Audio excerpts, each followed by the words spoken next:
Il était là, seul, à réfléchir. Il regardait sa ville. Les gens avaient l'air d'être heureux, et pourtant, il savait que des heures sombres s'apprêtaient à envahir tout ce qu'il s'efforçait de protéger pour eux. Au loin, dans le royaume d'Artica, des sorciers et des démons complotaient dans le dos de tous les Artikiens, futures victimes innocentes.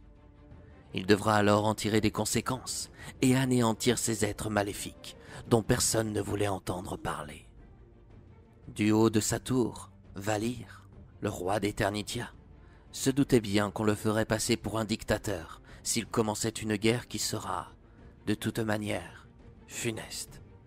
Oui, tous les Britanniens le considéreront comme une bête noire, et les monarques connaissaient sa volonté de fer, celle d'aller jusqu'au bout de ses objectifs. Valir n'aimait pas le mensonge et les manipulations perverses. Pourtant, s'il restait là, à ne rien dire ou faire, son peuple mourra tôt ou tard. Il en était convaincu. Il était le seul à ne pas s'être laissé duper. Il était le seul à s'être construit sa propre grande armée, et quelle fierté! Les autres royaumes n'arrivaient jamais à s'accorder entre eux. Oui, il devait détruire le royaume d'Artica, ou plutôt anéantir ces monstres qui semaient la terreur. Soudain, la reine arriva à sa hauteur et remarqua son anxiété. « Tu m'as l'air bien soucieux. » « Quand je vois mon peuple si épanoui, je ne peux que l'être. »« Pourquoi ?»« D'ici quelques jours, il ne le sera plus. Cette guerre est-elle utile ? Si je ne fais rien, ils viendront nous anéantir. Mais si j'interviens, c'est tout Britannia qui risque d'être détruit. » « As-tu essayé de parler aux autres monarques ? Demanda la reine. « Oui, je discute sans arrêt avec Mano, le roi de Vanna. Palabrer, il adore ça. Mais tu connais ce dicton venant des terres humaines. Le silence est d'or, la parole est d'argent. J'ai toujours préféré ce mot or à argent, même si j'ignore ce qu'il peut bien représenter pour les terriens. Dans ce monde, il n'y a que guerre, famine, maladie et mensonge, affirma la reine. Et Britannia prend le même chemin. Nous devons arrêter ces massacres. Seul contre tous, cela risque d'être compliqué, Valir. Oui, il savait que cette guerre ne serait pas facile, mais il avait à ses côtés de nombreux enchanteurs et le maître des dragons des monts écarlates en personne. Quelques jours plus tard, son cauchemar se réalisa. Des enfants, des femmes et des hommes mouraient sous les boules de feu lancées par des sorciers ou sous des flèches enflammées. Les elfes d'Eternitia essayaient tant bien que mal de sauver les civils, mais à chaque fois, on les anéantissait sous leurs yeux, sans aucune raison. À Britannia, il n'y avait pas de journaux, de télévision ou de réseaux sociaux. Cependant, avant de mourir, chaque être envoyait une dernière pensée à leurs proches pour les prévenir de leur dernier voyage. La télépathie faisait le travail. « J'en ai assez !» s'offusqua le roi d'Eternitia. Comment se fait-il que tous ces monarques puissent contrôler les pensées de tous les Britanniens et ne me laissent aucun pouvoir pour m'exprimer en personne ? Majesté, il est évident qu'en répétant sans cesse des mensonges sur votre dos, à longueur de journée, vous devenez la bête noire de Britannia.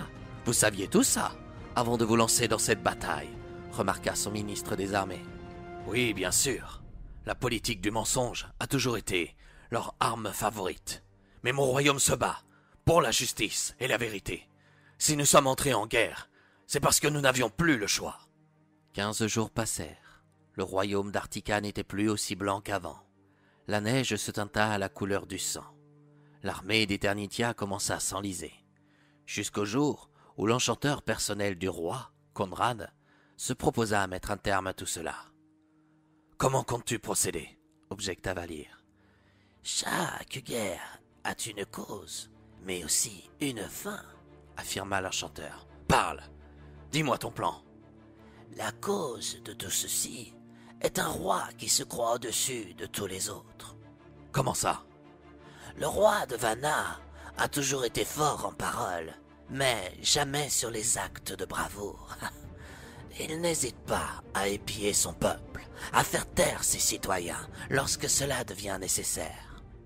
Dans son royaume, les Vanniens doivent penser comme lui, sinon la mort sera leur seul échappatoire. C'est lui le dictateur, pas moi. J'en ai bien peur, mais il est pervers. Il effectue tout dans le dos de tout le monde. Et ses propos sont souvent incohérents, ce qui n'a l'air de déranger personne. Comment un peuple peut-il supporter un être si infâme? S'étonna Valir. C'est le contrôle du pouvoir. Il est tellement vaniteux qu'il en veut toujours plus, rétorqua Conrad. Je regrette bien le temps de celui qui s'était fait avoir par la fée Birdie. Il n'était pas aussi entêté. Pour toi, tous ces meurtres, ces cruautés, ces mensonges viennent de lui? Osa le roi d'Eternitia. L'enchanteur fit apparaître un écran virtuel par un simple geste de la main. Mano, le roi de Vanna, était un expert pour faire du mal dans l'ombre de ses ennemis, ou même ses amis. Il disait sans arrêt qu'il ne déclarerait jamais la guerre au royaume d'Eternitia, que cette bataille ne le concernait pas. Mais il envoyait des sorciers et des démons combattre l'armée de Valir sur le sol d'Artika, sans que personne ne le sache.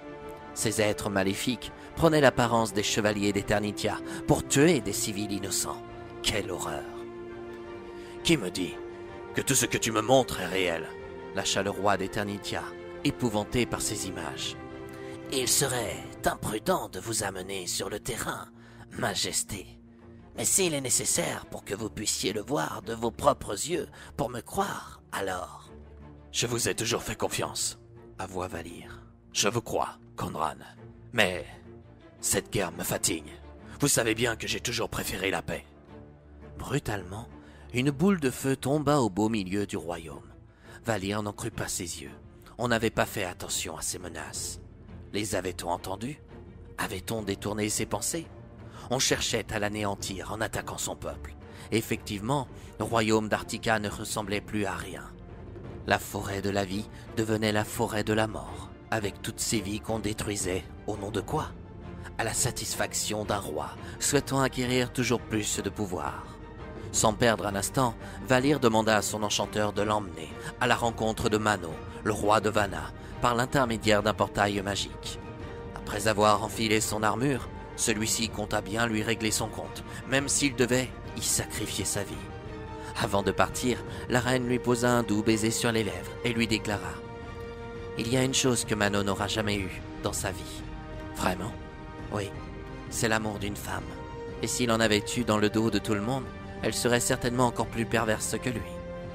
Crois-tu qu'elle pourrait être la cause de tous ces massacres? Je l'ignore. Fais attention à toi. Toi aussi. File dans les souterrains pour te protéger de ces boules de feu. Oh que non. J'ai beau être une femme, je défendrai mon royaume tout autant que toi face à ces monstres sanguinaires. Le roi d'Eternitia s'en alla avec son enchanteur et fit une entrée brusque dans le grand salon du château au roi de Vanna. Celui-ci avait manipulé les autres monarques pour l'anéantir. « Eh bien, je vois que personne n'a osé m'inviter. Que faites-vous ici, sale traite ?» s'emporta le roi de Guerrica. « Edgar, je viens juste éclairer vos pensées, puisqu'on m'empêche de vous faire part des miennes. »« Garde, arrêtez-le !» s'emporta Mano. « Oh que non !» approuva l'enchanteur Conrad. Une boule de protection leur permit de rester en toute sécurité. Valir eut alors l'occasion de pouvoir s'exprimer de vive voix. « Je ne suis pas responsable de tous ces massacres qui ont eu lieu à Artika. »« Mais vous avez déclaré la guerre !» répondit le roi de Morgata. « Pour ne pas laisser une organisation secrète s'intégrer dans mon royaume, une organisation dans laquelle vous vous trouvez tous. À quoi peut-elle bien vous servir si elle ne se trouve même pas capable de défendre vos intérêts, Rhéan ? » « Que voulez-vous » riposta le roi de Guerrica. « Rétablir la justice et la vérité, mettre à néant cette organisation pour permettre à chacun de retrouver sa souveraineté. » Tous les rois se consultèrent. Celui de Vanna commença à s'inquiéter. Ses plans ambitieux allèrent-ils voir le jour? Valir remarqua son attitude et lui demanda pourquoi il avait proposé à tous de bloquer ce que son peuple endurait, sur place, actuellement, en le privant d'aller dans les autres contrées de Britannia.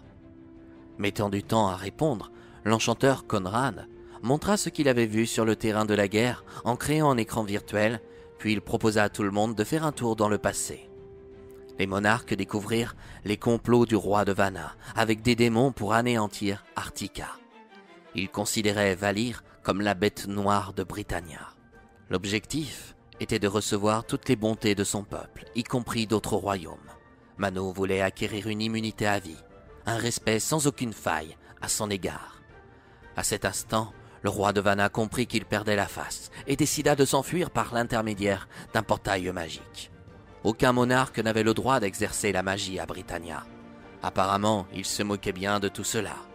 Quand tout le monde revint dans l'instant présent, on décida aussitôt de mettre fin à cette guerre funeste. Tous les rois filèrent à Eternitia pour combattre les sorciers, les démons et toutes sortes d'êtres maléfiques. La bataille fut rude, mais arriva à son terme avec force et courage. 1 an plus tard, on installa une stèle à la mémoire de tous les disparus d'Artica. On y fit construire 3 petites maisons, où l'on y racontait leur histoire et surtout les manipulations perverses de Mano que personne n'avait vu arriver. « Je m'en veux de m'être laissé berner à votre égard », s'exclama Edgar, le roi de Guéricia, en regardant Valir. « Vous n'y pouvez rien. Mano était certainement un être maléfique. Mon enchanteur l'a toujours considéré comme un pervers ou un manipulateur. Il ignore encore à quelle espèce il se réfère. Il avait bien raison. Dommage que nous n'ayons pas eu le temps de lui régler son compte, à votre avis. Croyez-vous qu'il soit encore en vie ? Il n'est plus de ce monde, affirma Valir. Il est certainement parti dans une autre dimension, où les gens sont encore plus faciles à berner. C'est vrai qu'il est facile de croire ce que l'on vous répète sans arrêt matin, midi et soir, déclara le roi de Morgata. Et le principal fléau dans cette guerre ne fut pas l'ignorance, mais le fait qu'il vous empêchait tous de connaître la vérité, ajouta le roi d'Eternitia. C'est sûr, on devrait peut-être songer à une personne pour représenter la justice à Britannia. Ainsi, il n'y aurait pas de différence d'un royaume à un autre, proposa le nouveau souverain de Vanna. Les monarques le regardèrent avec un air interrogateur, mais aussitôt, ils le rassurèrent en approuvant cette démarche. Depuis ce jour, aucune guerre ne vint troubler la paix qu'on installa dans les contrées de Britannia. Quoique, le bonheur a toujours ses limites, et le mal revient toujours à la surface lorsqu'il sent que les gens se laissent influencer facilement. Quoi qu'on dise ou qu'on fasse, demeurer heureux est et reste un éternel combat.